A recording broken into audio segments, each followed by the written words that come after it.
अरे मत पूछिए हद हमारी गुस्ताखियों की।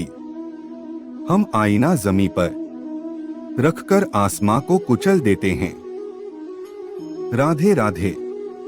आज हम आपको इस कहानी में बताएंगे कि बुद्धिमानी से किसी भी समस्या का हल हो सकता है।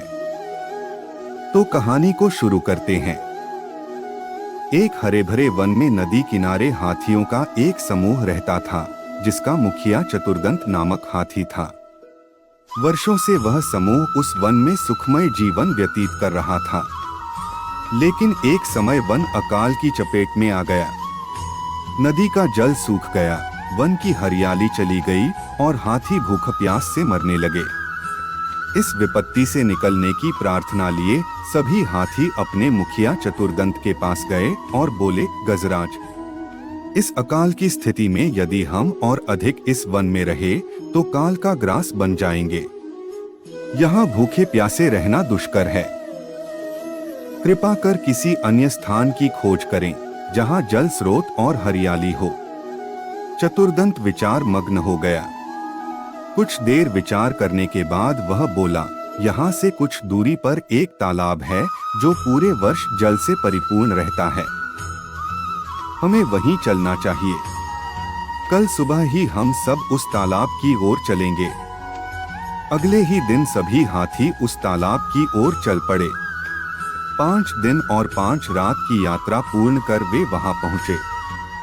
जल से पूर्ण तालाब को देख वे बहुत प्रसन्न हुए और दिन भर वहां क्रीड़ा करते रहे। संध्या होने पर वे बाहर निकले और वन में चले गए। तालाब के किनारे खरगोशों की बस्ती थी, जिसमें उनके बहुत सारे बिल थे। लेकिन हाथी इससे अनभिज्ञ थे। आठ वे खरगोशों के बिलों को रौंदते हुए निकल गए। खरगोशों के बिल तहस-नहस हो गए, कई खरगोश घायल हुए और कई मारे गए। हाथियों के जाने के बाद सभी खरगोश एकत्रित हुए और स्वयं पर आए इस संकट के विषय में चर्चा करने लगे। एक खरगोश बोला, हाथियों का समूह प्रतिदिन जल के लिए तालाब में आया करेगा। ऐसे में हमारा यहाँ रहना कठिन हो जाएगा। वे हमारे बिलों के साथ हमें भी रौंद देंगे। हम में से कोई भी नहीं बचेगा। हमारा वंश समाप्त हो जाएगा। फिर एक अन्य खरगोश बोला, जीवन है तो सर्वस्व है। जीवन रक्षा के लिए जो संभव हो हमें करना चाहिए। परिस्थिति कहती है कि हमें जीवन रक्षा के लिए तत्काल इस स्थान को छोड़कर अन्यत्र प्रस्थान करना चाहिए। खरगोश अपनी भूमि छोड़कर अन्यत्र जाने के विचार से दुखी थे। उनका दुख देख लंबकर्ण नामक खरगोश आगे आया और बोला, हम वर्षों से इस भूमि पर निवास कर रहे हैं। हम अपनी भूमि क्यों छोड़े? इस भूमि पर हमारा अधिकार है।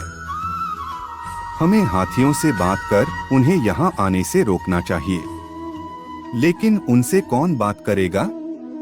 कौन उन्हें समझाएगा? सभी खरगोशों ने एक स्वर में पूछा। मैं उनसे बात करूंगा और यहाँ आने से मना करूंगा, लंबकर्ण बोला। लेकिन क्या वे तुम्हारी बात मानेंगे? अवश्य मानेंगे। मेरे पास एक युक्ति है।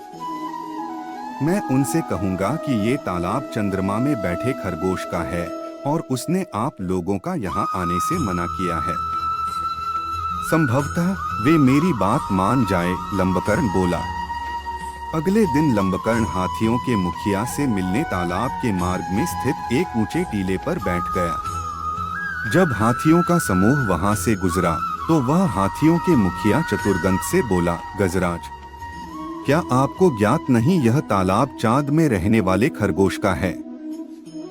आपको बिना उसकी अनुमति के इस तालाब के जल का उपयोग नहीं करना चाहिए। चतुर्दंत ने पूछा, तुम कौन हो?